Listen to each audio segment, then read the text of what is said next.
I know it's been a long day already, and you all just had lunch. So I'm going to have us, while we kind of get back, shift gears into this next last part of the day.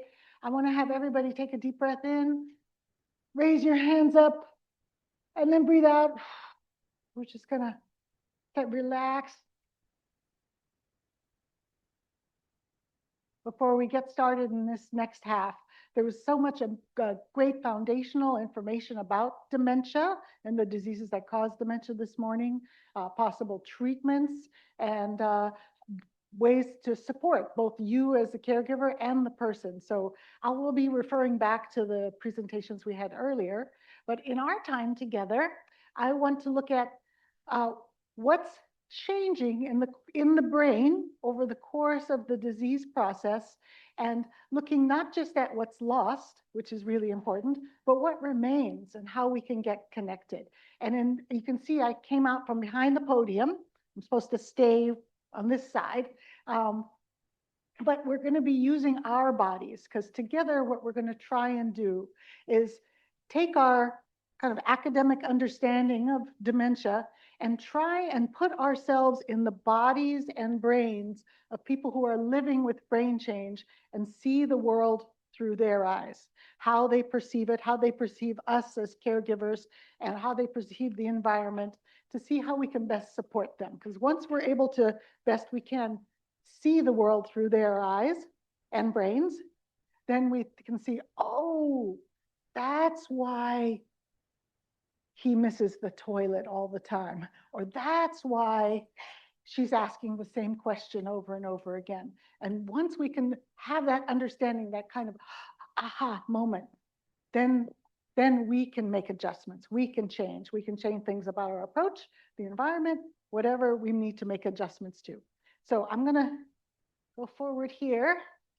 The training program that we use, Jody mentioned, is the Positive Approach to Care. It's a national organization that works to change the way people support and advocate and understand dementia, to be able to support each other better. And we are going to be doing two halves. The first half we're going to do is looking at the progression patterns. And the second half, we're going to be looking at activities. So here's our old friend, the PET scan. But this is a different kind of PET scan. The other PET scans that were discussed this morning were really looking for the plaques and tangles. We don't have that machine here yet. But this is a more traditional PET scan that is measuring glucose burn, sugar burn in your brain. Your brain loves sugar. I mean, we all love sugar to a certain extent. But the brain on the left, that's your left, is a healthy individual, no neurodegenerative disease, no disease process, no Alzheimer's, no strokes, no nothing, healthy individual. The next brain is someone living with early Alzheimer's. The next brain is late Alzheimer's. And the last one is an 18-month-old child. So the bright red parts of the brain, the bright red parts, are showing high glucose burn, like all cylinders firing. So when you are in a PET scan machine, if you can picture yourself lying in one of those things, they ask you to do a cognitive task. So I'm going to ask you, you don't have to say it out loud, but you can just think it. Okay, in 1 minute, I want you to name all the animals you can, no repeating. And I'm going to count how many you can see. So I'm going to give you a score. Can you name 20 animals? Can you name 50 animals? And then say, ready, set, go. And then you're like lion, tiger, bear, and you go through all the like jungle animals. And then you're like, okay, no, chicken, cow. You go through all the farm animals. And then you're like, okay, in the ocean, dolphin, whale. And you have these categories and your brain is working hard. And that's what it's trying to measure, where the high burns are. So when I look at this brain on the left, so the top of it, I'm going to have you use your hands on your own body. Touch the front of your head. I'm not sure what that beep is. This is your prefrontal cortex, that white circle. The back, touch the back of your head.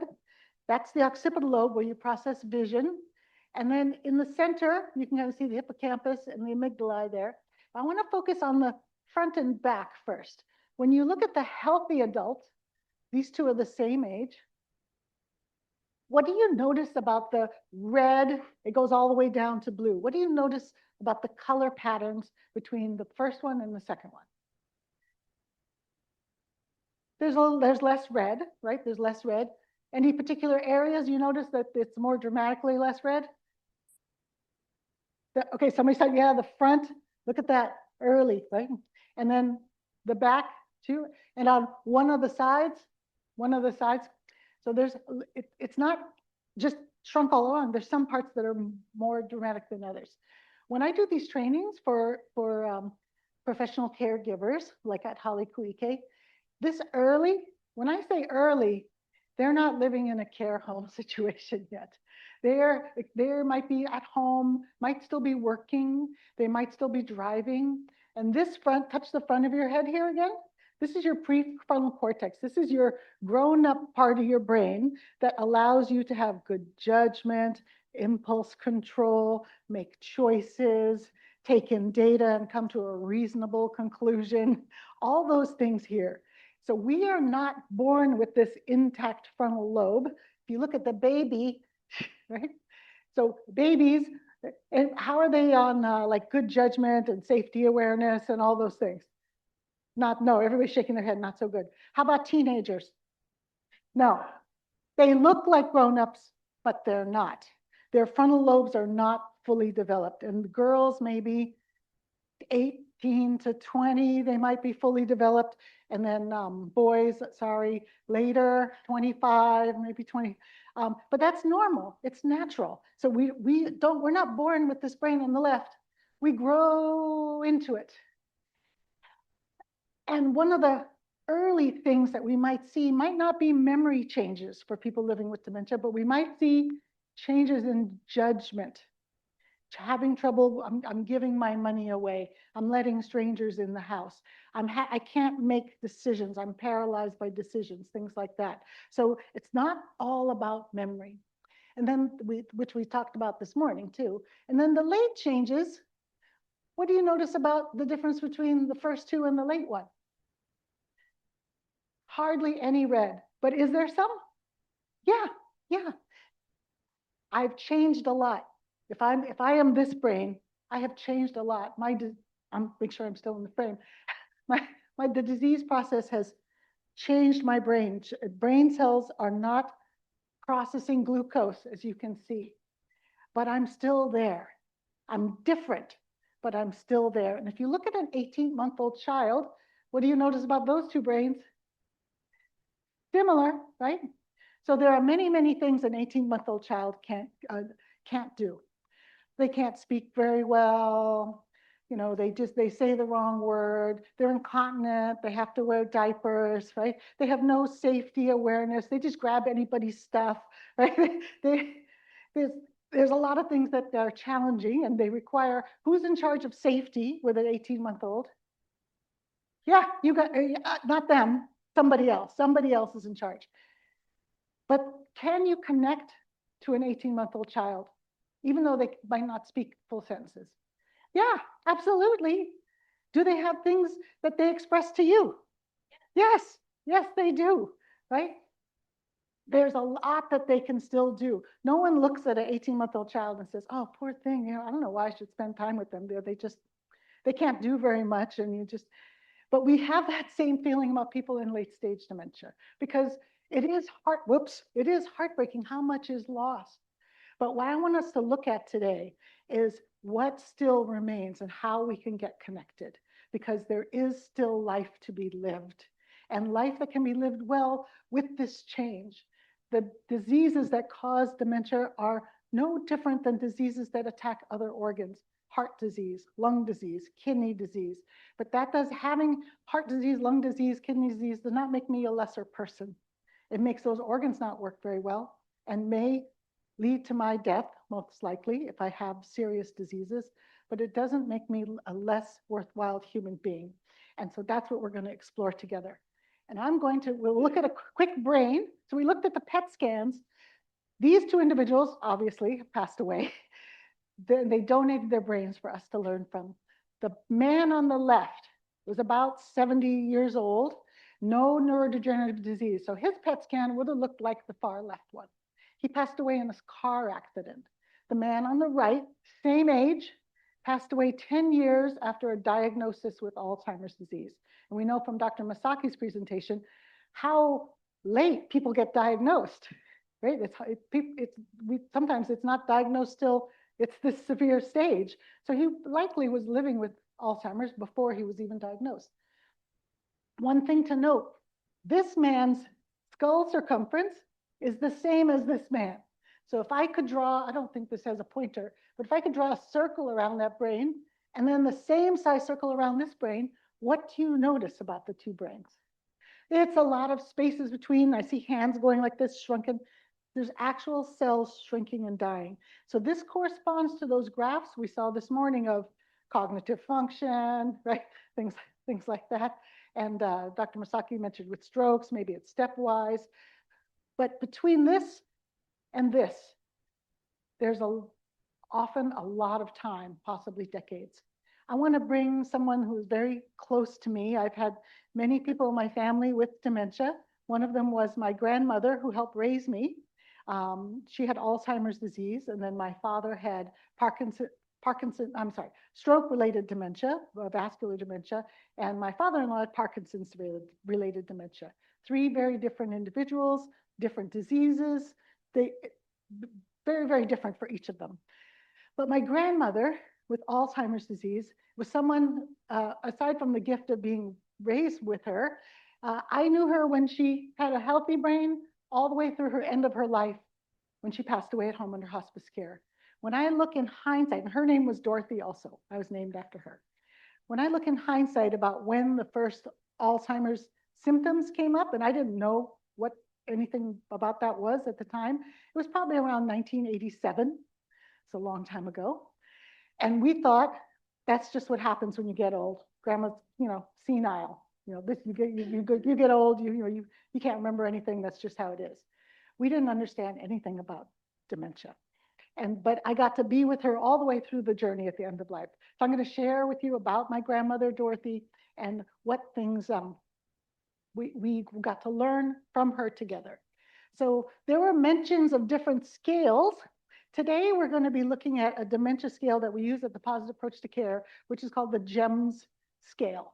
So the GEMS scale is not a replacement for these other Allen cognitive levels or the FAST or the Global Deterioration Scale, which are used in medical settings. Those are very valuable tools that are ways to track the changes. So when you go to the doctor, some of you might have been told, well, your mother is now a 4 or a 6, or they're in mild, moderate, or severe. I want to try and correspond those levels with different GEMs. We're going to, in your handouts, you have, aside from the slides, you have this colorful, very kindly printed color GEMs. Because we're going to look at these gemstones and look at each person at every step of their journey with dementia as a different gemstone, a beautiful, precious thing that has certain qualities that are different than the other gems, but not lesser. So when I look at this, it's a little circle here. Okay, the stone at the top at 12 o'clock is a sapphire. Then it goes to diamond, emerald, amber, ruby, pearl, like a clock, like a clock. The other thing I love about this scale is it includes us in it. All of our brains are in this together. It's not just about me taking care of you. All of our brains are in this. So the very top one, the sapphire, that is healthy, normal aging, typical aging, healthy, typical aging. There are changes. We learned that this morning. There are changes that are not dementia, but normal challenges that come with aging. Not just cognitive changes sometimes. We have physical changes as we age too.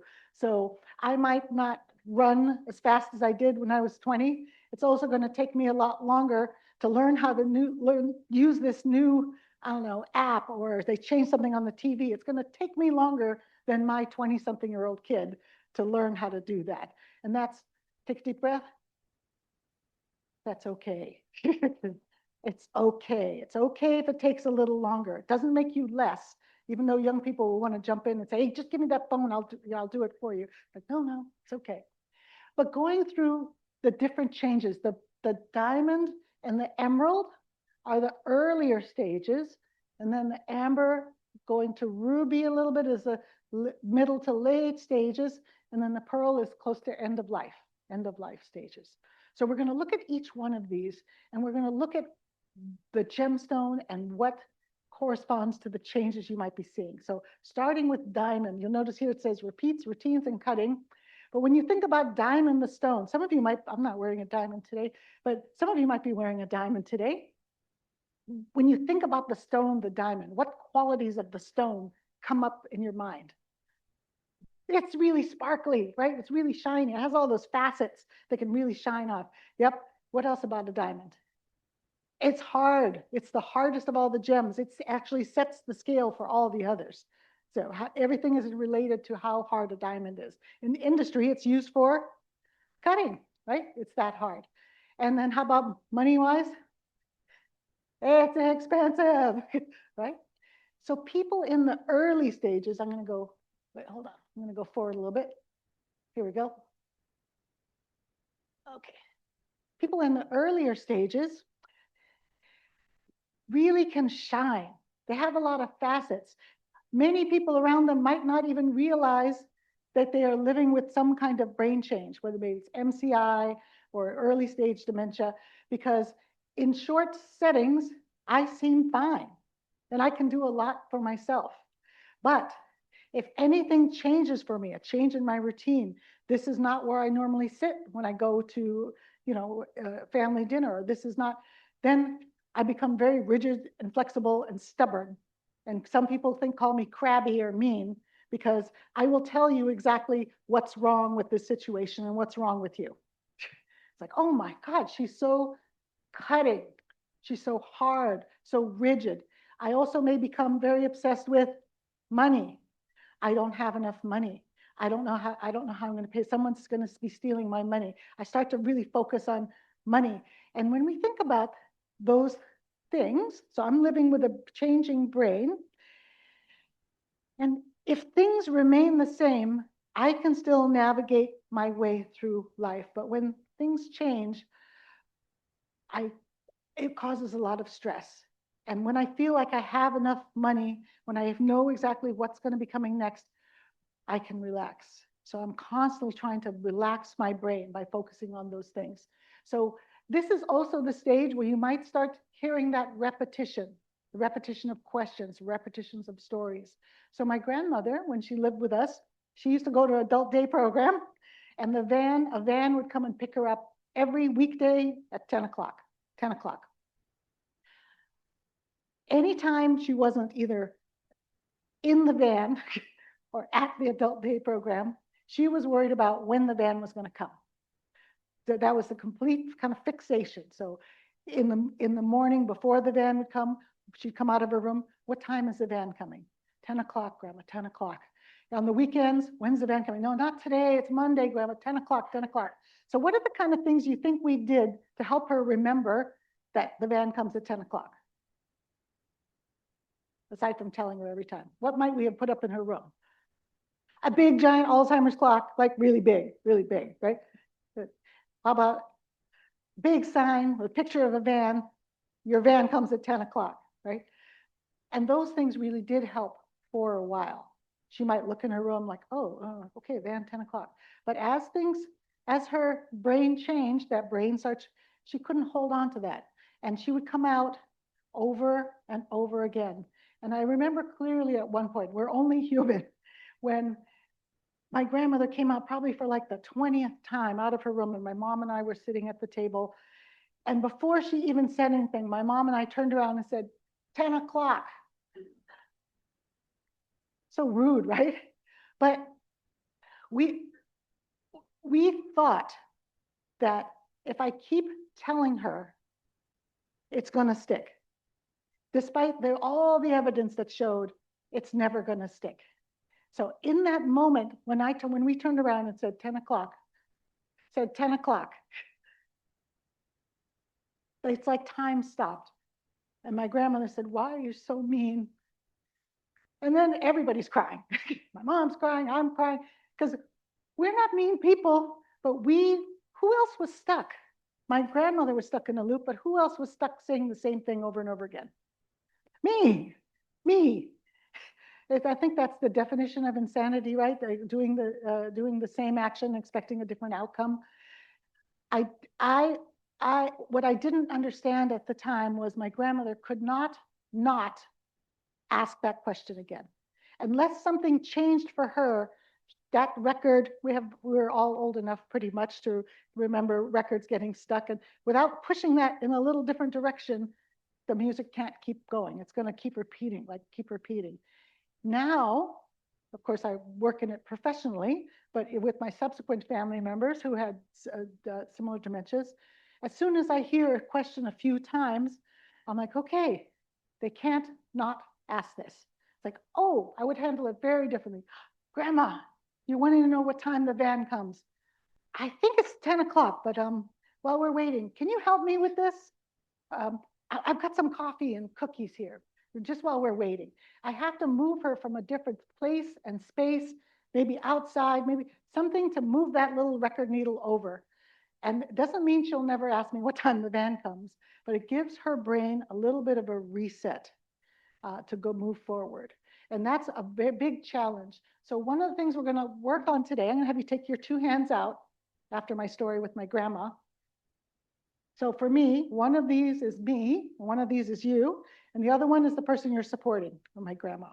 So we are in this journey together. And how do we figure out how to move forward in a positive way together? Because I don't want to get into this, go like this, right? How many times I have to tell you, Grandma, right? And then, or this, push back and forth, right? I told you, no, you didn't. I told you, no, you didn't, right? You have to shower. It's been a week. No, I showered. No, go back and forth. We could come to physical altercations too sometimes, right? How do we, as two individuals, come together like this, positively, put your two fingers forward and move forward to a new place, space, and time that we can move from moment to moment, because sometimes it's just about moving from moment to moment. There's no magic wand. And like one of the previous speakers says, even though there isn't a cure for any of the dementias, Alzheimer's included, it doesn't mean there isn't any treatment or support that we can give to make life better, both for you and the person that you're caring for. So I got to go forward. So when I'm going to go forward here. The first gem was us, right? The sapphire.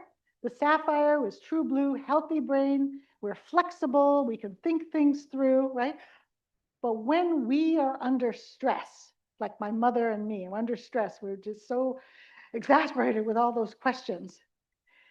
That when you are, now think to yourself, when you are under stress or you don't have enough sleep, that's a kind of stress. How flexible is your thinking? How rigid do you get? Maybe you get a little sharp with your words, right? We become rigid like a diamond too. So this thinking about the brain state of a diamond, it's not just about disease, it's about how our brain is functioning. So we can become very diamond-like. And that's what my mom and me and my grandma were doing at that moment. She was repeating herself, we were repeating ourselves. We were going at it that way. So when you think about for yourself as a caregiving partner, trying to bring those hands together, think about, and you can jot down on your paper, you know what are the things that are kind of triggering for you? So my example would be, for my mom especially, was the repetitive questions. My mom would get so exasperated, it was so hard. It might be something else for you, but think about what that is.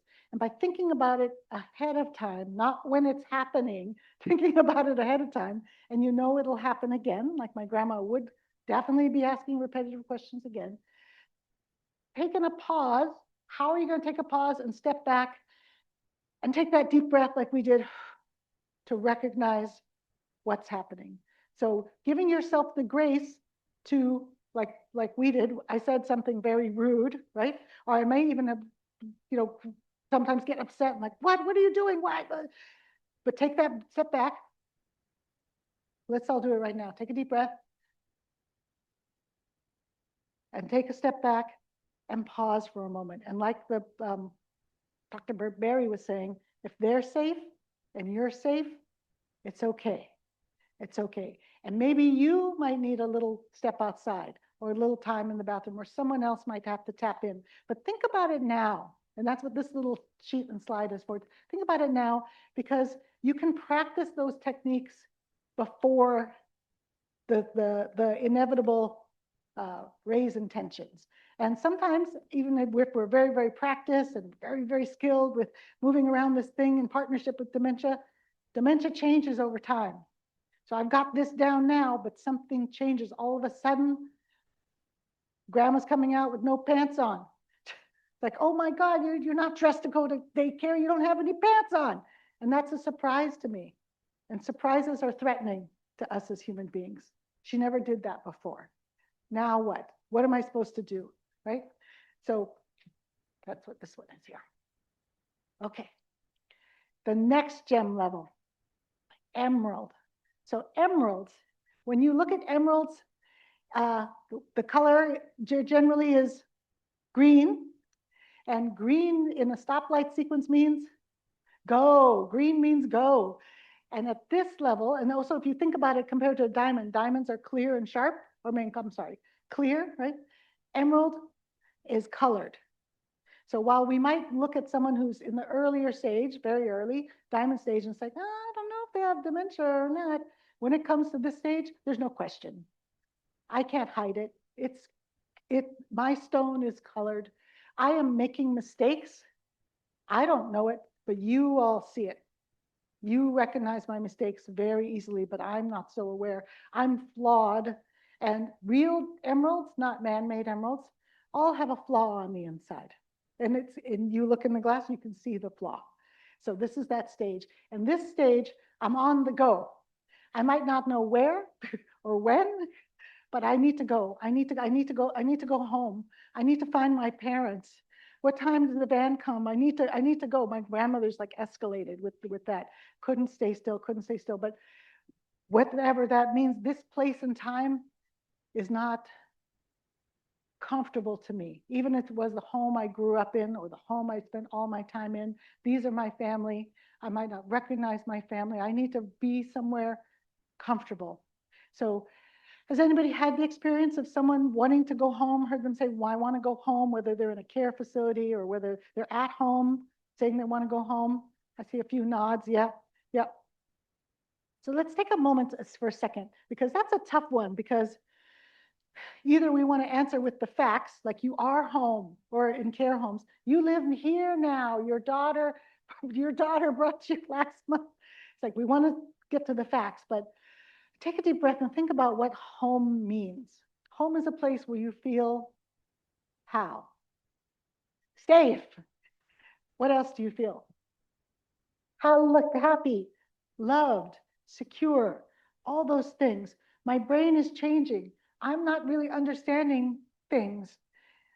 Am I starting to not feel so safe, secure? But sometimes the home is not so much a home, but I'm not feeling secure. And the same goes for I need to find my mother. When my grandmother reached this stage, she was in her 80s. And oh, I forgot to say, first signs were about 1987. She didn't pass away till 2001. So she had a nice long journey. She was looking for her parents and she was in her 80s. I thought that if I use cold, hard logic, that I could make her understand that, of course, her parents are dead. So I'm like, Grandma, you're 83. How old do you think your parents are? Not helpful, but I sincerely thought I was being helpful. It's like, well, I guess, they'd be like 100 something. Do you think they're still alive? I really was trying my best. And I have to look back on that self of mine. And I loved her so deeply. And I was really trying. And everybody do this. Grab like a piece of rope. Try and pull it back. I wanted to pull her back into this reality, here and now, to understand, she's old. I'm her granddaughter. Don't worry about your parents, because it's fine. They accept the fact that I thought that I was doing her a favor. But it's so hard, because as much as we want them to be in our reality, They just cannot be here with us in that same way. And so we walk this balance between the reality of how they perceive the world through dementia and then our real life reality. So, okay, the next gem, amber. Amber. Anybody see Jurassic Park? Yeah, Jurassic Park. The mosquito stuck in the amber. Remember that? So amber is a special kind of gemstone. Sap catches, sometimes catches like a mosquito or catches, but and then it fossilizes into a stone. It's a moment in time. It captures a moment in time. And so for people reaching this mid-stage level, the amber level, they are really more and more all about the now. Not about what happened 5 minutes ago or what I ate for lunch, not about what's going to happen in the future, but all about the now. I respond to the world based on what I see now, what I feel now. Am I cold or hot? Am I hungry now? And I move through the world in a very sensory way. I have a high sensory need. So you might see me touching a lot of things as I go by, touching myself. If I'm within arm's distance of you, I have no sense of personal space. I might be touching you, taking your glasses off. I'm very, very kind of touchy, but I also, flip side, which makes supporting someone at this level more challenging for care partners like yourself, I'm very sensitive to touch. I have low sensory tolerance, so it feels overwhelming to me. So for people who are living with this changing brain from about this gem level up, there are 4 areas of the body that for us too are hypersensitive, more sensitive. So go like this, nose and mouth, fingers, fingertips, toes, wiggle your toes, privates, right? These are parts of our body that are high sensitive spaces, not like my elbow, right? Or top of my head. These parts, you don't tolerate touch the same way as other parts of your body. That's normal. But with this changing brain at this amber level, let's take an analog knob, grab a volume knob and an old school, I don't know, boom box or stereo system, turn it up. Those parts, these 4 parts, become hypersensitive. So a light touch feels like a heavy touch, almost like, and a little heavier touch, which is a medium touch, might even feel painful. Where do we give personal care? Nose and mouth, fingertips and toes, privates, peri-care, bathroom care. And this is where we start to have a lot of challenges. So by recognizing that this change is happening to the brain, that if I know that this,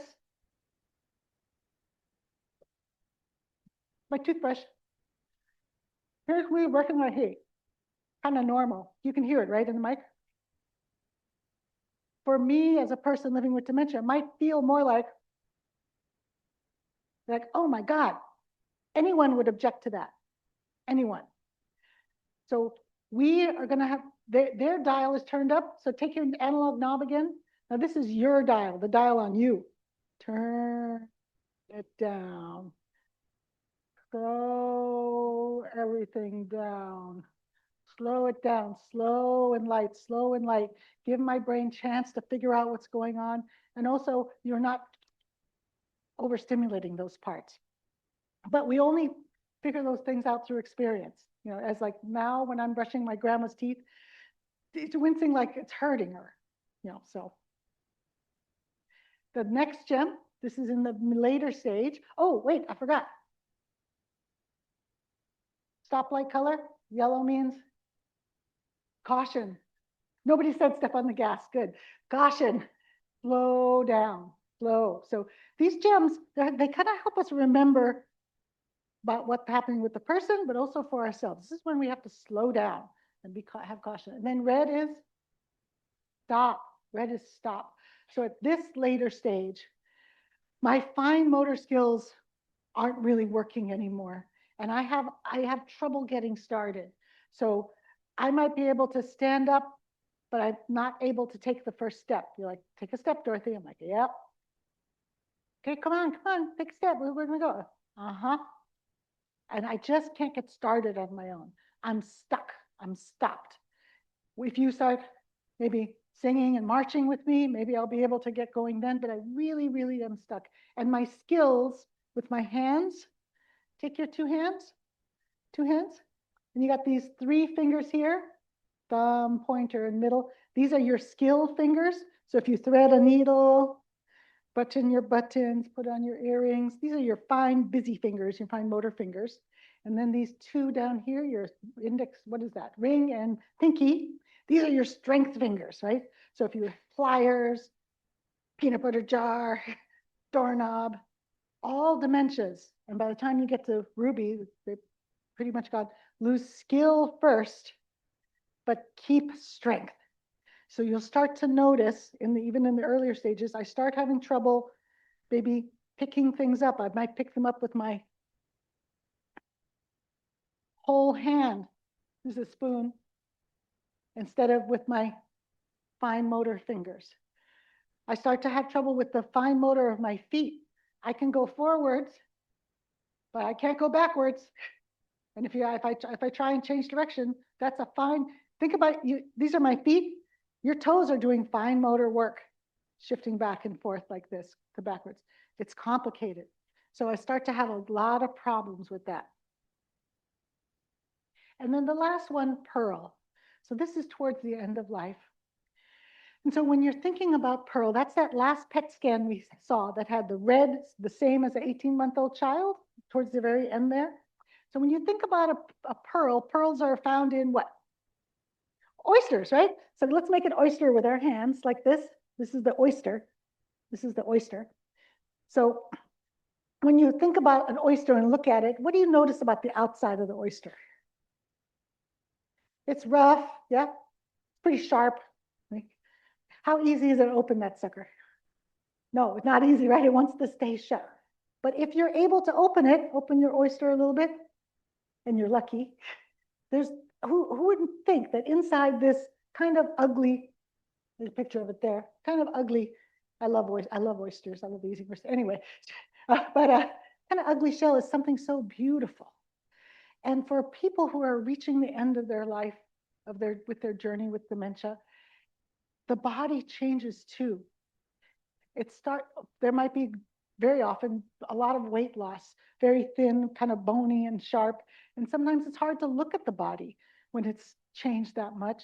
You might see more contractions like this. So I'm in bed or in chair, I'm curled up.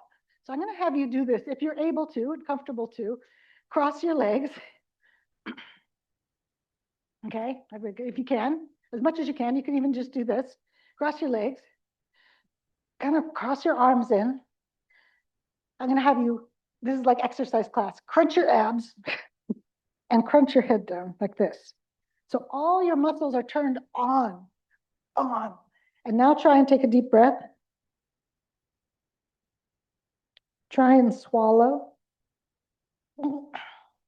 Very hard, very hard. My brain is running on primitive reflex now. These muscles are on and I can't relax them. So no matter you open my hand, it's gonna crunch back up. You straighten my legs, and I might have a lot of pain if you try and straighten me out. In the old days, they used to splint people to try and okay, we're gonna fix this, we're gonna open, but that actually is shown not to help. It's a natural process of the body shutting down to have those kind of contractions. But even though I look so different physically and have these contractions, I'm still there. I'm still there. I might not be talking much. I might have my eyes closed most of the time, but there will be moments when that shell opens and you'll see the person and know. And with my grandmother, when she reached the end of her journey, and boy, talk about being a good teacher. Not only didn't know about Alzheimer's, we didn't know much about hospice care either. In fact, we didn't know anything. By the time we realized, oh, maybe we should tell the doctor that she's not getting up anymore and not eating, and hospice was brought in, they told us she has days. She was already getting close to the end. But in those last days, she wasn't talking much, and she originally came from Japan. And in her later stages, let's say like the Ruby stages, she would speak mostly Japanese to us. And my mom flunked out of Japanese school, so that didn't help. But I didn't learn Japanese. But she could still, she seemed to understand what we would say to her in English, but she would speak to us in Japanese. We didn't understand. So, but in the end, she wasn't saying much at all. And she had a sister who we lived in Ka'ula. I still live there. But her sister lived in town. Neither of them drove. So they didn't see each other that often. But her sister's daughter, my cousin, brought her out. And the two of them, my aunt went into the room and started speaking to her in Japanese. And my grandmother opened her eyes and was also speaking in Japanese to her. Whether it was coherent, I don't know. But that shell opened for a moment. And here she heard her childhood familiar voice in the language that she was born into. And she was there in that moment. And then that shell closed up again. And it's such a gift to see that and to know that they really are still there. They're very different abilities, but they're not lesser people. They're not gone yet. They're not the people that we didn't always love. And so being able to appreciate that moment and being willing to say everything is, I love you. Everyone is wonderful. Everyone's taken care of. You did everything you need to do. It's okay to go. And just giving the person permission can be so freeing for them, but also for us, because they are now going on a journey that we cannot accompany them on. So we have been on this together, and to be together to the very end is such a gift for them, but also for us to know that we were able to support them. Okay, so whatever the level, finding the right setting. So go like this. So you're holding a gemstone in your hand, and now you're polishing it. With the right care, they can shine. And what is the right setting? It's different for every person. For some people, it can be being at home, like my grandmother, all the way through the end of life. For some people, that's not the case. And it's no fault of the home, no fault of the family. You know, it can be a care home, but sometimes not a care home. It can take a while to find what the right setting is. There's so many different ones. I've been working at Hale Kuʻike for 21 years, but it's not the right setting for everyone, or sometimes it might change. So it's just like us.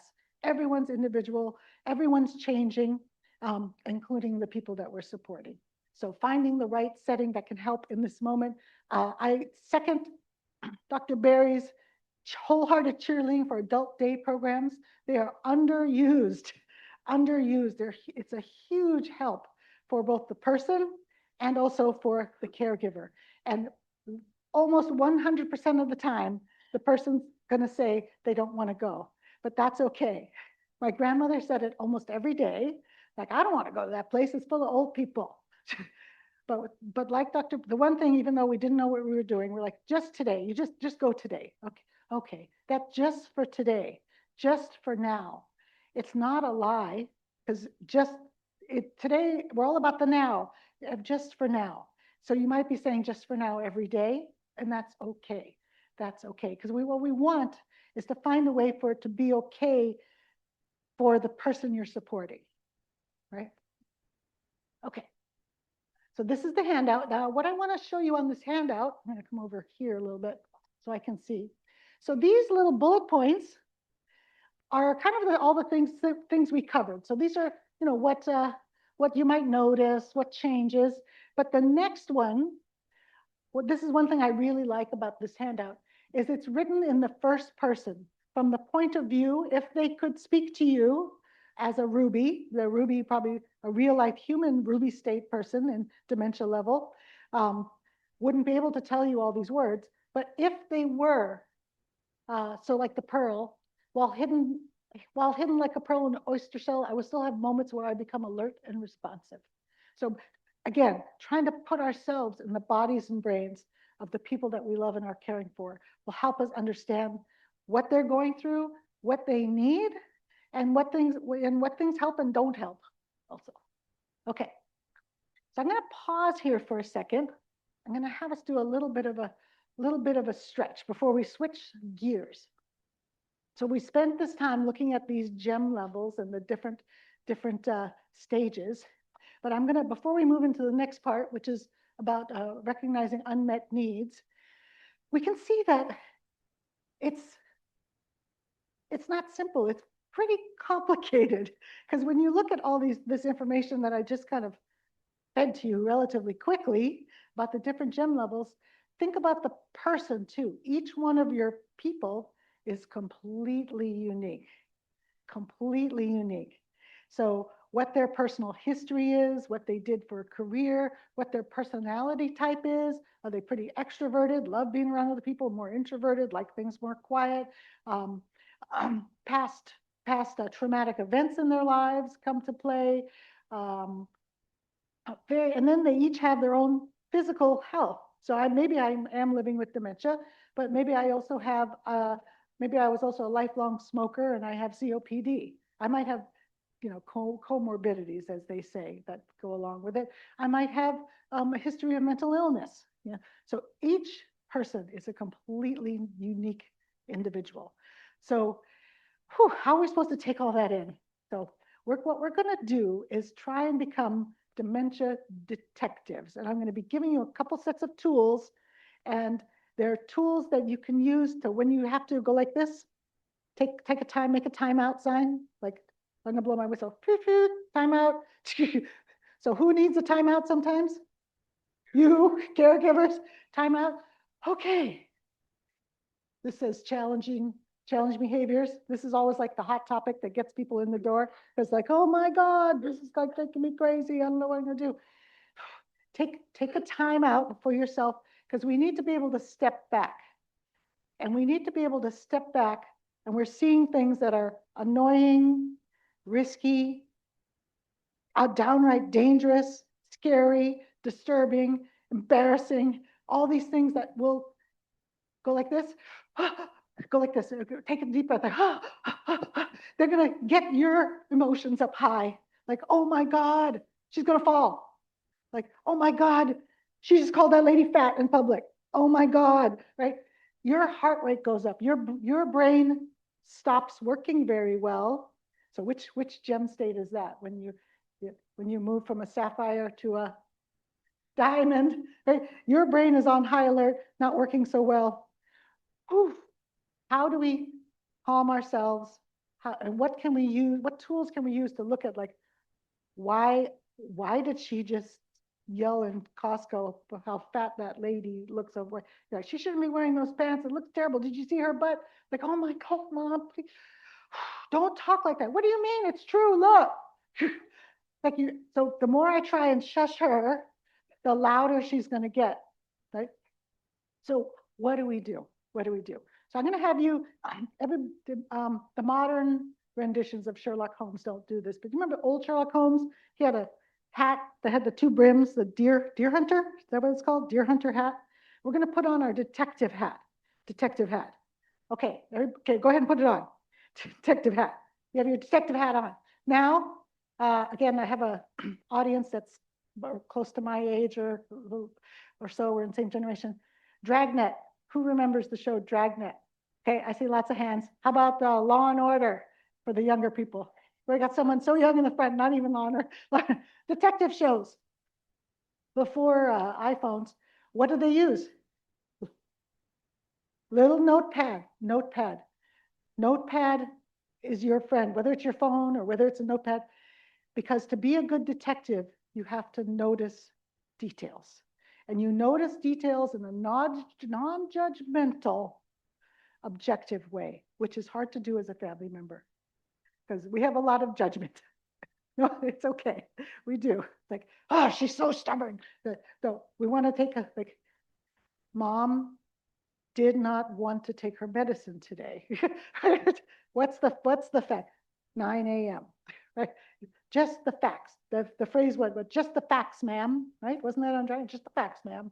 Don't embellish it, because this will be your friend for looking for patterns, for looking for change, and for talking to the doctor. Because without taking notes in some way, it's going to be hard to remember. And the time rolls around for the doctor's appointment, you have a million things on your mind as a caregiver. How are you going to remember when or how many times? But you may be able to look back on your notes and say, whew, well, it wasn't until about 3 weeks ago that I noticed that she's only now eating half of her plate. I put the plate down, she eats one half, and then it's like a clock. The other half is empty.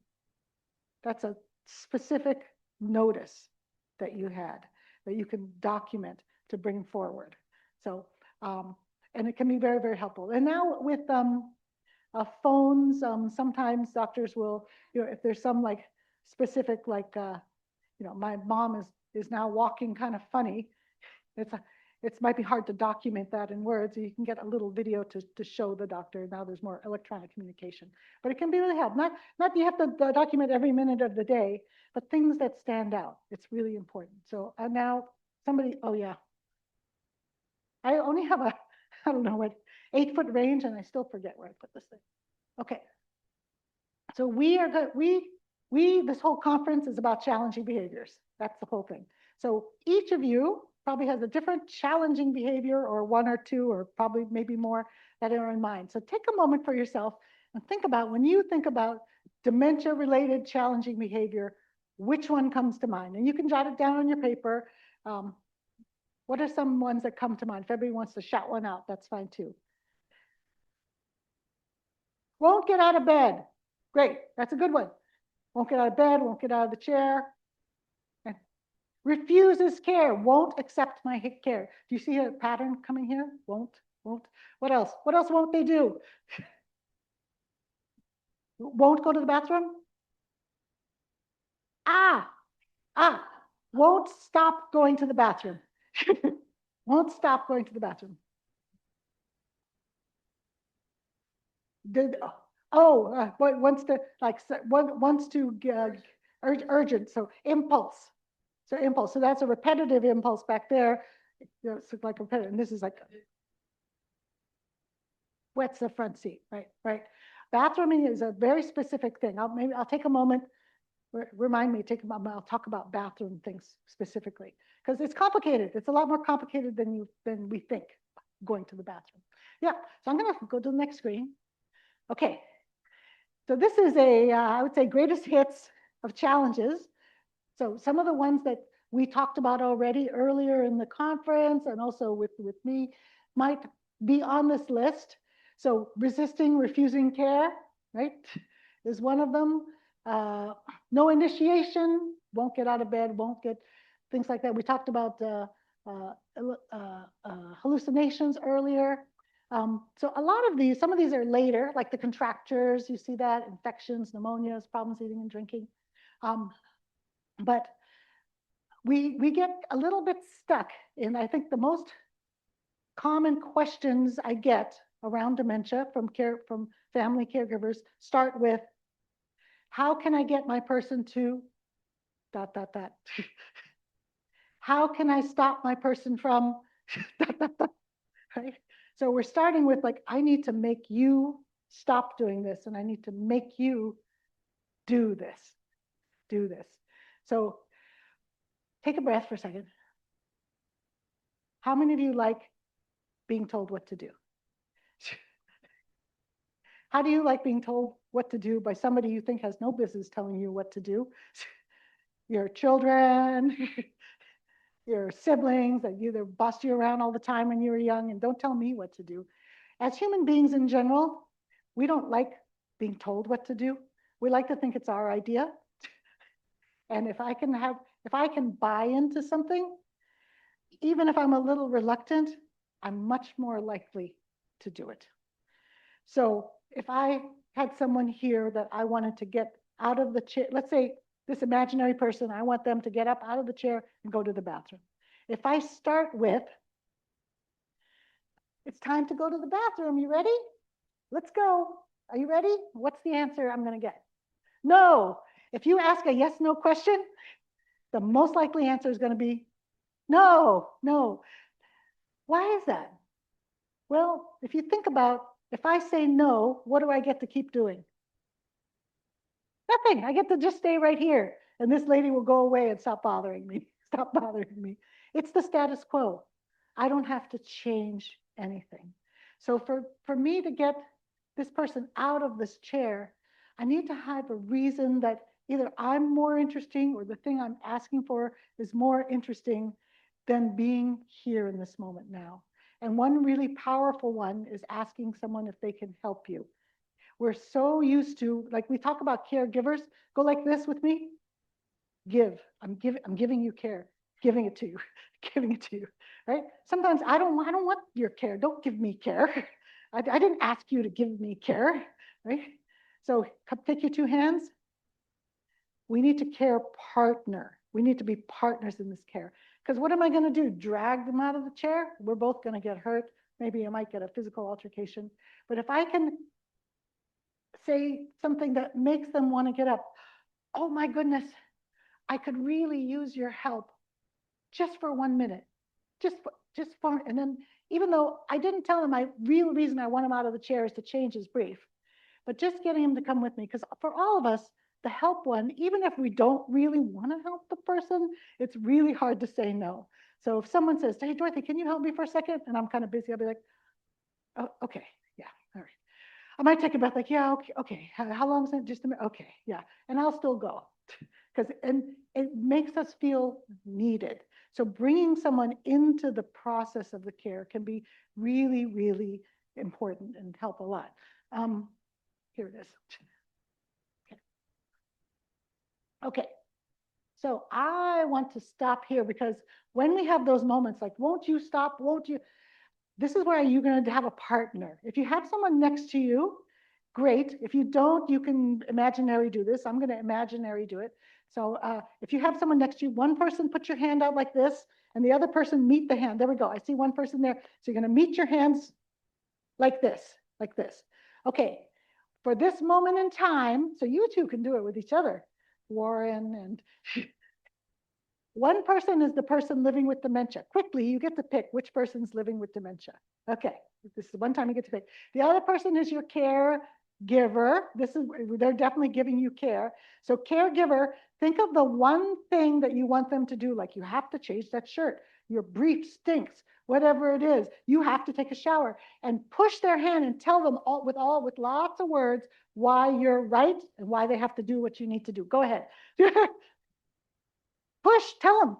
And the other person, give them your honest response. No, just I don't have, but keep pushing. Okay, okay, okay. So people who are living with dementia, how do you feel about your lovely partner who's trying to help you? What do you think about them? Oh, they're pushy, right? Bossy. What else? Nagging. How much do you want to spend time with them? Not really. What do you want them to do? Go away. Leave me alone. Okay, so here's same partnering, same thing. Put your hand up. So I'm the caregiver, right? So I'm pushing, like, oh, you have to change your clothes. You have to change your clothes. I want you to keep your hands together, but caregiver, just stop pushing. So go ahead and start pushing and tell them what you need to do, and then just stop pushing. And what do you notice? What happens when you stop pushing on their hand? They stop, no resistance. They stop pushing back. Because the doctors earlier said, don't argue. This is a form of arguing. The more we push, the more resistance we get, which is normal human behavior. It's not just because they're stubborn or because they don't want to listen to you. Nobody likes this. So have your hands up like this again, one more time. And instead, no, with your partner, this is my partner. And then you're not, instead of pushing, move your hand to one side so you can look right at the person. Because when you're pushing, this was your agenda, you're pushing it right in their face. And now you put that to one side and you can see the person. You can see the person. So everybody take your hands down now. So here's what you just did. Take your hand, this was your agenda, right? Whatever you said to them, change your clothes, change the brief, take a shower, was written on this hand. Put this on your forehead, and you're going to repeat after me. Know your agenda. Know your agenda. So we have to know it. It's important. I have to get her to take her medicine. I need to change the brief. I need to get you to bed. I need to see if I can get you to do something else other than going to the bathroom, right? I need to know that, but shove it in your back pocket. Now say, don't show your agenda. Don't show your agenda. Say with me. Don't show your agenda. Know your agenda. Go ahead. Don't show your agenda. You can keep it in your back pocket. So if I know my goal is to take someone to the bathroom, the first step of getting me from here to that bathroom, that's a long way, but what's the first step? I'll give you a hint. It's not to ask me if I need to go. No, thank you. No, thank you. What do I need to do physically? I need to stand up. You need to give me a reason to stand up. It could be, come help me. It could be, let's dance, right? If you get me up, I'm up, check. And then give me a reason to put one foot in front of the other. Maybe we're done. But that's how we get from moment to moment to moment to moment. Sometimes we have this agenda so clear, like we have to go this way. No, not that way, Mom, this way. If we take a little roundabout route, we can still get where we're going. But it takes a lot of flexibility in our part. And these techniques that all of the doctors and I are sharing, it's not a magic wand that makes someone do everything you want them to do all the time or not do the things you don't want them to do. But it helps us understand where they're coming from and which things can make it harder for you and the person that you're supporting. I'm going to go forward. So that's what this slide is. We need to tango, but not tangle. Okay. So all these challenging situations, the ones you've shared, the ones that you saw on the slide, we're going to look at what is making these happen. And we talked a little bit about it. I'm going to put these first three up here. These 6 pieces of the puzzle. These are your detective tools. Remember your detective hat? Your first one is the 6 pieces of the puzzle. And you will be getting copies of these slides. I know it's small on your handout, but you'll get a PDF that's 1 slide per page, so you can see this a little better like you see it on the screen here. But the first top ones are the first 3. Now, this is for all human beings, not just people living with dementia. We talked about this first one, who they were. Each one of us is so different. We need to understand that. What is our fitness? What is that? I don't just mean physical fitness, but that is part of it. But what is our health situation? Do I have other complicating health issues, things like that? And then what is my brain change? Is my brain aging in a typical healthy fashion, or do I have some dementia or some other brain-related issue? So these are things that we need to know and understand. But I want us to take a moment and think about someone like my grandmother in her 80s with Alzheimer's disease. The person, health and wellness, and brain change. How much influence do we have in this moment over changing these 3 things? Can we change who they were and their experience? No. Can we help maintain things with health, like with nutrition, right? But can we turn the clock back? Yep.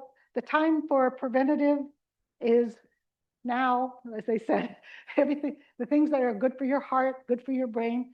But we're working with a kind of a maintenance program now. We're trying for things not to get worse. So maybe I'm taking high blood pressure medication, so my blood pressure is not sky high. Maybe I'm taking statins for my cholesterol. Maybe I'm doing all these things, but those are ways we try and keep the status quo, because we're trying not to have a stroke, right? We're trying not to have high blood sugar spikes. We're trying to manage that with diet, maybe with oral medications or insulin. But it's a maintenance program. It's not generally a preventative program at this point. And then brain change. If we're talking about any of the dementias, we can't take those away. But we need to know about them. We need to know which kind. And the talks this morning were great about identifying which kind of dementia it is, because it's important to know what kinds of treatments can help with symptoms.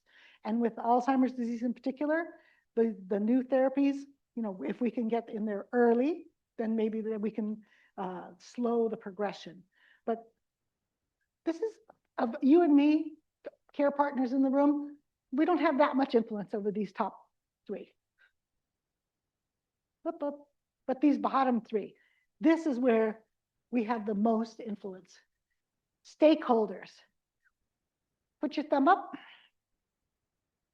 This is the person living with dementia that you're supporting. So make a little circle around that person. Who's in the closest circle to that person? The very closest. Maybe spouse, maybe children, parent. These are very close. People who live in the house with them, right? And then get a little wider. Who's in the next orbit? Doctors, or maybe family that doesn't live close by, cousins. Maybe some of these kids are on the mainland, right? This is like everyday life. And then you go out further, neighbors, mailman, right? Daycare program, or it might be a little further in. So we're all part of this person's life. Nobody is not touched by this person's life, and in particular, their journey with dementia at the moment. And so each of these stakeholders is different. In my own grandmother's family, in my family, my grandmother had 3 children, boy, girl, boy. 2 boys lived on the mainland. My mom lived here. She was the primary caregiver. But of the 3 children, so I told you she came from Japan, which child did she listen to the most? The first boy, the first number 1 boy, the boy which child did she never want to listen to? The daughter. the second child, the daughter. So it was such a struggle because my mother's brothers and she had different strengths in the relation. They had different relationships with my grandmother, even though they're siblings. We all know that every child doesn't have the same relationship with their parents. Sometimes you talk to people, it's like they had different parents or something. Struggles that existed between my mom and my grandma when they were younger still existed when she had dementia. Yeah, and so they had that particular struggle. But the kind of charmed relationship that my eldest uncle had with grandma, that persisted too. So when it came to getting support with my mom, she had a list of things that she wished her brothers would do. So if they said, tell me what you want us to do, she'd be, I want you to get your butt over here and take care of mom for a month, and then you'll see what I have to. And that was spoken out of frustration, desperation, and all those things. But that's not something they could do. But something that my uncle could do was really a gift, which was, if my mother said, the doctor wants you to take this medication, my grandma would say, that doctor's an idiot, I'm not doing any of that. But if she got my uncle to call my grandma and say, hey, Ma, Dr. Stockter wants you to take this new medication. I think it's a good idea. And then she'd get off the phone like, oh, Michael says I should take this new medication. And it would make my mom crazy and resentful. These are old childhood resentments coming up, right? Preferential treatment for the first boy. But it's not my uncle's fault, right? But taking a hard look at what different people are good at and can do with realistic expectations to go like this, build your care team early. Build it early, and an honest look at yourself at what you're not good at. It doesn't mean you're not a good daughter, spouse, son, caregiver. It just means that we all can't do everything. No one of us can do everything. No one of us can do all the care. So what am I good at? What is my uncle good at? And let's build this team to fill it in. So my grandma never listened to my mom. We should have leaned more into my uncle. But she was able to lean into me because I was the eldest grandchild and I was named Dorothy, just like her. So I got to do that role sometimes. I could be like, hi, Grandma. Let's change your shirt. You look so nice. And I could get her to do things that my mom couldn't get her to do. So how do you do that? It can be tricky. But one thing that you all are doing, the awareness, knowledge of a changing brain, that makes a big difference too. So just coming to an event like this can really change your ability to support that person. One question I often get is, I can't get my siblings to come to workshops like this. How do I get them to understand this and that or the other? The old saying, you can lead a horse to water, but you can't make them drink. Everybody is different in their place in the journey of acceptance. And some people are just not ready to understand, or they just are not, and it might take time. So just leaving the door open. I love that Catholic Charities has all of these kinds of things on recording, because you all I give you a round of applause for not just what you do, but for coming into this space and a public space and supporting each other in this space, because that's not an easy thing. And some people just can't do it, and nothing's wrong with them. But the recordings can make a huge difference. Privacy of my own home. There's still a great deal of stigma around dementia. And so some people are ashamed of having family members that have dementia even now, even though it's much more public. So really, there's so many ways to support different family members. And then the environment. You are been in this environment all day, sitting in these chairs. Some of you might be perfectly comfortable. Some of you might feel like this chair is not as comfortable as when I started today. Many people have told me how cold it is here. And so we respond to the environment, and that's normal as human beings. If it's hot, I'm going to take off this jacket, right? If it's cold, I'm going to try and find a jacket. If I can't stand sitting in this chair anymore, I'm going to get up and move around. That's just what we do. People living with dementia are the same. But sometimes the environment is influencing what I'm doing. So one of the challenging behaviors on that list was taking my clothes off where I'm not supposed to, like in Costco. But if this label is itching me, right? So for you and I, if we have a label that's itching me, or let's say like your underwear is not quite right or something, we're not going to deal with it right now. What are we going to do? We're going to go find a private place. We're going to check it out. We're going to fix it up. Maybe if I get a pair of scissors, I might cut this off, right? I'm going to fix it. But for me, living with a changing brain, I'm reacting to the now. This shirt's not right. Off it comes. I don't care if I'm in the lobby of Kahalanui or in Costco or wherever it is, off it comes. If I need to use the bathroom now, I'm going to look for the thing that looks as close to a toilet as I can find. It might be a garbage can. That would be pretty good, if I'm to be honest. But I'm all about the now. So how is this environment supporting me?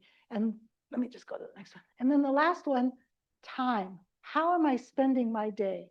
And so I'm going to go back to my grandmother in time, because one of the reasons she was stuck in such a loop, and one of the reasons why engagement or activities are so important in the adult day program is because and this goes for us too, not just people living with dementia, when we're not engaged with anything, if we're just waiting. So if I told everybody, you cannot look at your phone, you have to sit here with your hands folded and do nothing for 5 minutes, can't talk to anybody, can't do anything. How quickly would this start to feel kind of unbearable?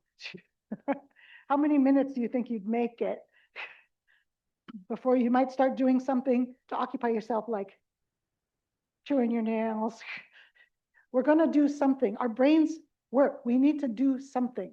So in absence of something, we're going to do something. So my grandmother was alone in her room with nothing. She was unable to find something to occupy herself. She used to be a big reader, but she couldn't really do that at that stage. And her brain kept going back to the same thing. So how we spend our day, do we have time for things that make us feel productive, fun things for leisure, wellness, rest and restoration? Do we have all of those things? And that's true for ourselves too. How do we fill our day with those things? So you have one more handout. And this is your other toolkit. So you have 3 tools now. You have the 6 pieces of the puzzle. You have the gems. The 6 pieces that, oh, hey, wait. You have the 6 pieces on the back. I forgot. 6 pieces on the back. And then you have this one on the front. So back to being a detective. So you're seeing some sort of behavior, And you're going to have two areas that you're going to look to figure out. I can't remember which doctor said constipation affects your head to your toes. Right? I love that one. I'm going to remember that one. Constipation, head to your toes, because there's physical unmet needs.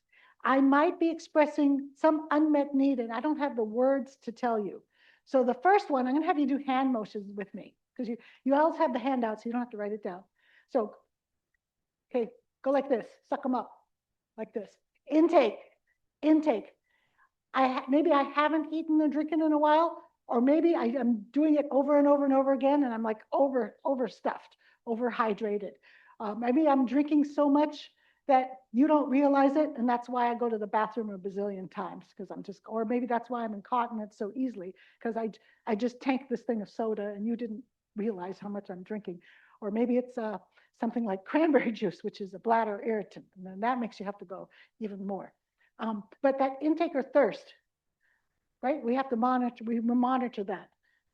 Second finger, go like this, energy up. I have a ton of energy. I don't have any. So I'm high on energy or low. So when I have a lot of energy and you ask me to stay sitting here, it's very, very hard. Think about a little kid that has a lot of energy and you want them to sit in the chair. It's very hard. Pretty soon they're going to be like sliding out of the chair. We need to move. Our bodies are meant to move. We need to move. So if I don't have an outlet for that energy, I'm going to take it out some way. Maybe I'm going to be like pounding on there. Hey, hey, hey. Like, why won't she shut up? I need to get this out, right? And the other one is, let's say I've been up all night and then I'm sleeping all day and you're having trouble. So I'm having energy. And then the middle finger, I'm making a P here. Elimination. And it's not just urine and feces. Well, we have tears, we have snot, we have earwax. All these things have to come out. And that constipation is a perfect example. Because if I'm constipated, or everyone's been constipated, you don't have to raise your hand. I know everybody's been constipated. How comfortable is it to do anything, right? So if I'm constipated, and again, like in a care home setting, and I'm sitting, I'm going to keep getting up, right? And they're going to keep telling me to sit down, Dorothy, sit down. I'm going to sit down. I'm going to keep getting up. And I'm going to be described as restless. And the more you keep telling me to sit down, agitated, right? And the more you come over and help me, because I'm keep doing it, even though you can see I'm agitated, I'm going to become aggressive. All those things, that something was not detected. I hadn't had a BM in 4 days, let's say, for example. So elimination. Number 4, try and make your thing, don't hurt yourself, but try and stand that finger up. It's hard, right? It's uncomfortable. This is uncomfortable. This is discomfort. So discomfort and sensation. We talked about the environment a little. This shirt doesn't feel right. This chair, this environment. If it doesn't feel right, we fix it, right? We're gonna change it, and that can lead to challenges. And then the last one, pinky, pain, small but mighty. People living with dementia have more untreated pain than their cohort of the same age because they cannot articulate it. So they might show up in a different way through, like, I'm so sad, I'm crying all the time, or I'm so grumpy, stop, get away from me. Like, wow, what's wrong with her? I'm not getting my routine Tylenol. Or maybe I was supposed to have routine and it got changed to what they call PRN, only when they ask me, say, Dorothy, any pain? I'm like, no. All right, says no pain, no Tylenol for Dorothy. But I'm showing you in every other way that something is wrong. So that's the 5 physical unmet needs. Take these 5 physical unmet needs, put your hand out, make a fist, and take your other hand, which is the emotional unmet needs, and put them on top. Sometimes these physical needs are masked by the unmet emotion, with the emotional needs. So my example of, I have pain, but take this emotional hand and shake your fist at me. You get out. Don't tell me what to do. So you're seeing anger, But what's underneath it? Maybe one of these. Maybe one of these. Anger, so put your thumb up here. Anger, these are the 5 emotions. Anger can mask the other emotions as well. So maybe I'm really, really sad and despondent, but it comes, I'm so upset, it comes out as anger. I'm so lonely, I'm so anger, and anger's a tough one because anger is kind of designed to scare you off in a sense. So trying not to take it personally. Take that deep breath, everybody. Let's do it with our arms. Ready? Because someone just yelled us and called us a bad name. One more time. So your mother just called you the B word or whatever it was. It's like, oh my God, and it hurts. And I'm not denying that it hurts. But in these moments of anger, people living with dementia are already struggling with language skills. That was brought up by one of the other doctors. So I can't find the right words. I can't put the sentence together clearly. But swear words are stored in another part of the brain, and I have access to them. So while I can't say, please stop that, I don't want you to, I don't want to have you shower me, I might just tell you to take a flying, whatever it is. And you might think, I didn't even know my mother knew those words, or my grandmother, or we all know the words. They're very special words for very special occasions, and we all use them. And we're not bad people for using them. They're emergency self-defense words. So when you're driving, probably almost everybody drove here, and you almost get hit by another car, but not. What kind of words come out of your mouth? Not, oh no, that person's a very bad driver. No, you're just like, you can hardly breathe. You can't use your higher language.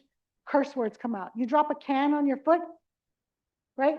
Yeah, because it's a release, and it's also self-defense. If you're threatened in any way, that's what we do. So I want to kind of take the air out of the curse word balloon, or in a sense, they're just words. I'm not diminishing that it hurts to be yelled at and called a bad name. That includes sex talk and racial slurs as well. But they're just words, and it's not that they are secretly always thought these bad thoughts or secret racists. I had somebody ask me once, does this mean my mother is a secret racist? No, no, no, no, no. These words, higher words, are missing. This is what's left. All behavior is communication, including the challenging behavior, including the curse words. What I'm telling you when I'm cursing is, I don't like this. I want this to stop. I don't really understand what you're doing or why. And that's when take a time out, take a step back. The last one here, we kind of talked about, I'm going to take your pinky out again, bored. That goes back to that time when my grandmother's sitting in the room. Boredom is very, very, very powerful too. And it can kind of go 2 ways. If you're bored, or let's say if little kids are bored, 2 things can happen. What happens if a little kid is totally bored? What kind of things happen? What do? They can be naughty, right? They can get into trouble, right? They're going to find something to do. But what else can happen in boredom? Creativity, right? They can find something. It forces kind of new ways to do. But we're not going to just sit there and be bored. But somebody said depression, right?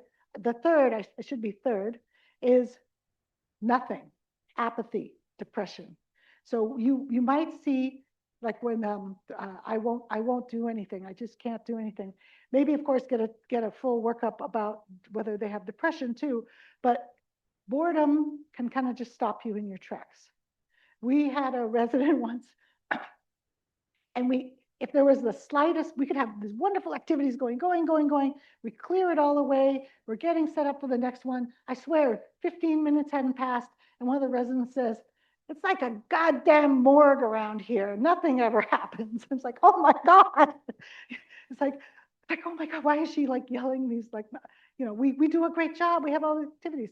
But for her in that moment, even a moment of boredom, like brought up these, some people might call that challenging behavior, to be yelling and kind of using, sort of mild swear words and things. but it was about she couldn't handle not being engaged in that moment. So like Dr. Barry said, no one of us can have even Hale Kuʻike, we have all this staff doing, we can't, nothing is continuous. We're all just human, but we just create these moments of joy, understand when there's challenges, like, yep, it's okay. We're going to get past this. We're going to move it. And as much grace that you give to the people that you're caring for and your understanding, give to yourself too, because we will have moments of impatience. We will have times where we just don't know what to do. Build that care team, reach out for help. The agencies that were outside can help. The Alzheimer's Association is a 24/7 helpline, but really come together because no one can do it alone. Yeah, we did this one, hold on. Oh, okay, all right. Just one last brain moment, because I want to make sure I leave enough time for Q&A. I'm going to have you take your fingers out. I had you touch the front of your head and the back of your head. I'm going to have you take your 2 fingers out. We're going to take a trip to the primitive center of our brain. So if you put it on your temples, kind of tip it up, and don't actually do it, but if you drove your fingers down into your head to about your knuckle, you would meet, see the red dots in the center, your amygdala? That is your thrive to survive, primitive part of your brain. It's like the engine that keeps your car running. So keeps your car running. So look at this. These are the same PET scans, right? What do you notice from the healthy brain on the left and the early dementia from their primitive center? The red, the glucose burn. It got larger. Isn't that weird? Because everything else got smaller. So your primitive center of your brain is also where your kind of fight, flight response is. So take your hands like this and make like this. This is your amygdala here. Now, it's working right now for all of us, keeping us safe. We all feel pretty safe in this environment. We've been here all day, nothing weird's happening, but it's always kind of scanning, go like this, like your radar. You're keeping track of like this stranger sat next to you. Do they seem okay? Yeah, okay, I guess they're okay. Things like that. Right? I got this lunch. Does it look pretty good? Yeah, okay, it's not poison. Okay, good.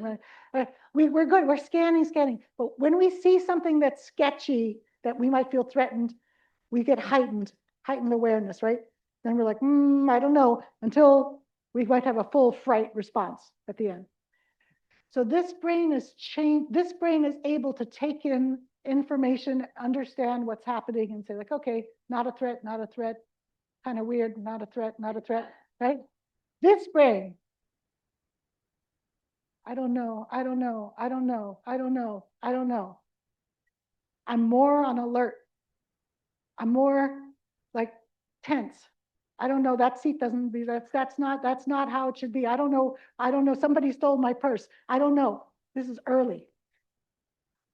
That primitive part of the brain starts to kind of drive the bus, the amygdala. So those kind of outsized responses we get, or being upset, are because this primitive part of the brain is trying to keep me safe, even as my brain is shrinking. And if you look at the other brains, is that primitive part still there? Yeah, it's still doing pretty good, right? It's smaller, but it's still doing its job. So that primitive response is still there. So it's really what's keeping us alive. So when we think about, I'm going to go forward here. Hold on here. I'm just going to go forward. Up.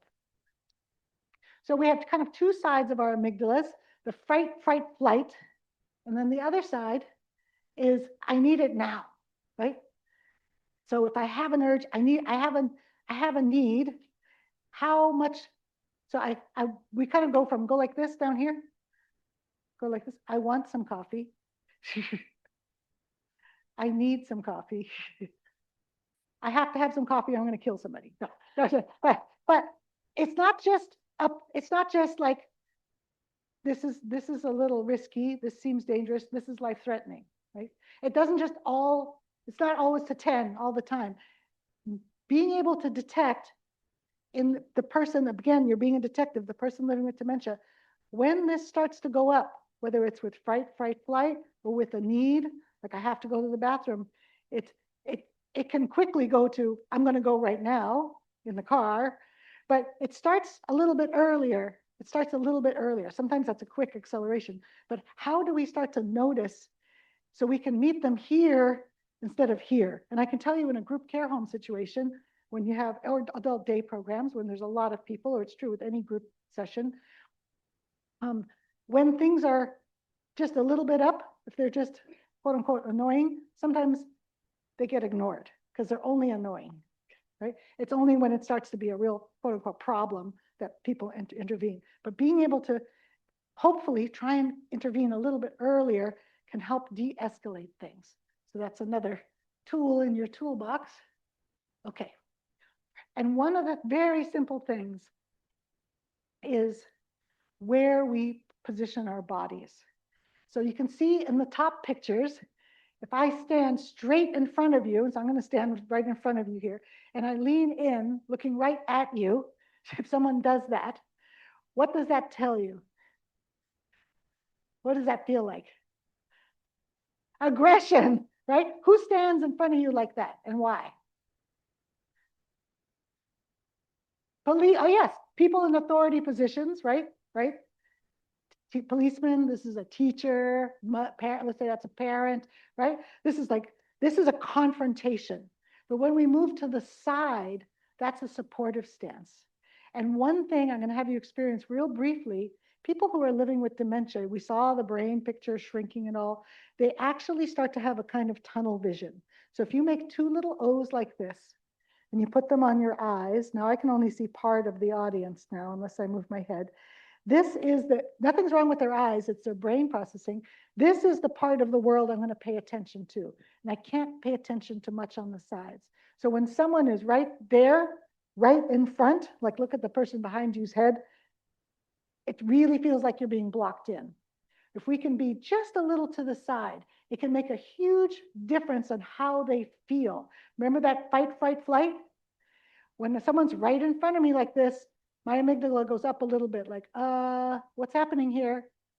What's happening here? Why is this person standing right in front of me? Come to the side. Okay, it's down. Just that little change. It's almost like opening a door. I'm going to do it down here a little bit. I'm right in front of you. And then if I just go to the side a little bit, it's a little more open. You can see a way out. And just that alone can make a huge difference. So people who are living with dementia, these are some tips now. Take in more, because of the changes to their language centers, take in more visually of what you look like and what you're showing them than anything that comes out of your mouth. We're so used to talking and we love explaining why this is important, why you need to do this, why you shouldn't do this. We'd love to do it, and it used to work. And that's, you signed up to listen to all of us talk for hours and hours and hours, but that's not the only way we communicate. For people living with dementia, visual communication is first. So the first visual communication I'm going to do is not to be threatening. I'm going to move to the side. The second one I'm going to do is for any words I use, I'm going to try and use a hand motion. And it's not that I think they're stupid. They're not. They're intelligent. I want to try and help support their changing language abilities. So if I'm going to introduce myself to someone, even if it's my own grandmother, like, hi, it's Dorothy. And I'm pointing to my name tag. I do this at work all the time. Because it's not enough to say, hi, I'm Dorothy. I'm giving them a clue. Let's go.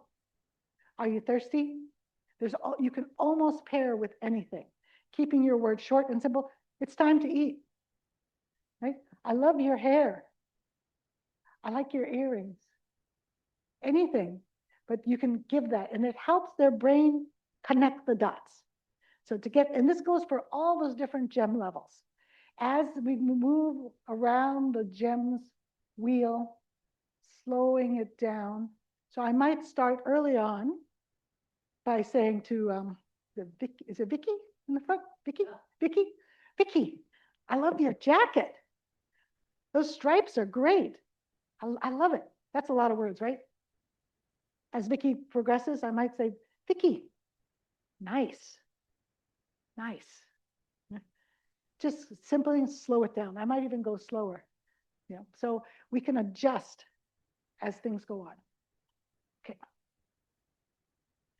Verbal, we already talked about that a little bit. And the last, touch. So visually, get connected visually first, keep the word simple, and the last, touch. I'm going to have you take your middle finger, touch the back of your hand. We as human beings, if you're doing it nice and slow, feels good, right? If something feels good, we keep doing it. If it feels bad, we stop and pull away.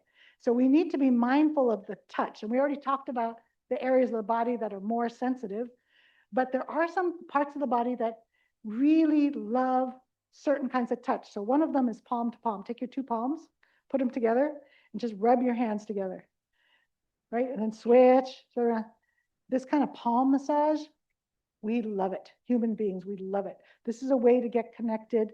And older people have thin skin on the back of their hand, but palms are tough, even through the end. You don't see skin tears on the palm. So we can connect this way safely. Little squeezes, give yourself little squeezes. Close your eyes and feels good. That's a type of touch that feels great. The other touch is weight on joints. So if you take one hand, like your palm, and put it on your shoulder, just kind of rub your shoulder. Joint pressure, we like that. Even just resting it like this feels good. Feels good. So what we don't like is muscle belly. If we pull like this, we don't like that feeling, human beings. So when we're offering physical support, if we can be in a palm to palm position, if we can have one hand here or one hand on, around the back, one hand on the hip, all those things feel good. And it's touch that's more likely to be accepted. So if I'm trying to help someone to the bathroom, but I'm holding them by here or by their wrists, it's just an unpleasant feeling. Also, you could get skin tears. But these other types of touches can make a big difference for challenging behaviors. Okay, let me go forward. I already did a lot of these. Hold on. Okay, so the last parts, I just want to take time to think of ourselves. So it's not just about the person that we're caring for. It's okay to try again. And I love that if they're safe and you're safe, it's okay to let it go. So I haven't had a shower in a week and you just tried and you weren't successful. It's okay. I had a man who was a resident who, if you said, hey, it's time for your shower, he'd say, well, it's not summer. I'm like, oh my God. Or summer, where this is like a different time period in history, it's in summer. But yeah, and forgive yourself, you're just human. It's okay. It's okay. If you tried to shower me and you only got, let's say, from the waist up clean and you weren't able to do the rest, count that as a win. Hooray, that's great. You only brushed one side of my mouth. Great, that's better than zero.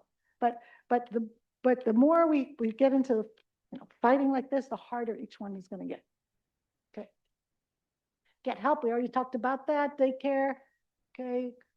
Hold on. Okay.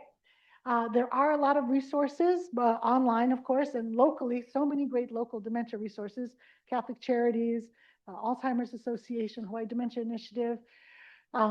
We have at Hale Kuʻike's website a dementia education hub where we have